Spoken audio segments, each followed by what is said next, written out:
অষ্টম শ্রেণী পড়ুয়া এক স্কুল ছাত্রীকে ধর্ষণের পর হত্যার হুমকি দেন তার প্রতিবেশী মিজান। ধর্ষণের পর বিভিন্নভাবে পরিবারকে চাপ দিতে থাকেন তিনি। সহজ সরল পরিবারটি চুপ থাকলেও বিষয়টি ছড়িয়ে পড়ে এলাকায়। এক পর্যায়ে গ্রামে বসানো হয় সালিশ। সালিশের সমাজপতিরা ধর্ষণের দফা-রফা করেন মাত্র ৩০,০০০ টাকায়। শাহজামাল শিশিরের রিপোর্টে বিস্তারিত জানাচ্ছেন মোর্শেদ আলম। অষ্টম শ্রেণী পড়ুয়া এক স্কুল ছাত্রীকে প্রায় উত্ত্যক্ত করত প্রতিবেশী মিজান। মেয়েটি বারবার পরিবারকে বলার পরেও বিষয়টি তেমন গুরুত্ব দিত না পরিবারের সদস্যরা, কারণ ওই ব্যক্তির সম্পর্কে মেয়েটির দাদা ছিলেন। এরপর গত ৬ জুন ঘর ঝাড়ু দেওয়ার কথা বলে কৌশলে ওই কিশোরীকে বাড়িতে ডেকে নেন মিজান। স্যান্ডেলিনা সো, রূপচর্চায় আভিজাত্য।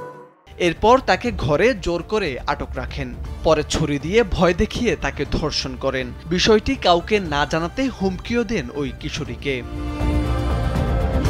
ওই কিশোরী বাড়িতে এসে ঘটনাটি খুলে বললে মেয়েটির ভবিষ্যতের কথা চিন্তা করে পরিবারের সবাই চুপ থাকে, কিন্তু বিষয়টি এরই মধ্যে ছড়িয়ে পড়ে এলাকায়। গ্রামে বসানো হয় সালিশ। সেখানে সমাজপতিরা ধর্ষণের দফা-রফা করেন মাত্র ৩০,০০০ টাকায়।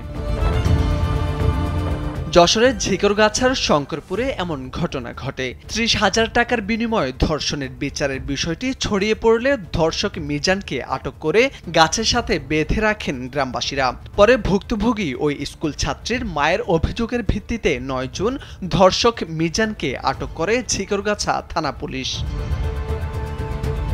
ঝিকরগাছা থানার ওসি মোহাম্মদ কামাল হোসেন ভূঁইয়া জানান, ধর্ষণের বিচার হচ্ছে এমন খবর পেয়ে অভিযান চালায় পুলিশ। পরে ভুক্তভোগী কিশোরীর পরিবারের অভিযোগের ভিত্তিতে আসামি মিজানকে আটকের পর আদালতে পাঠানো হয়েছে। শঙ্করপুরে ধর্ষণের ঘটনা নিয়ে বিচার সালিশ হচ্ছে এমন একটি সংবাদ আমাদের কাছে আসে।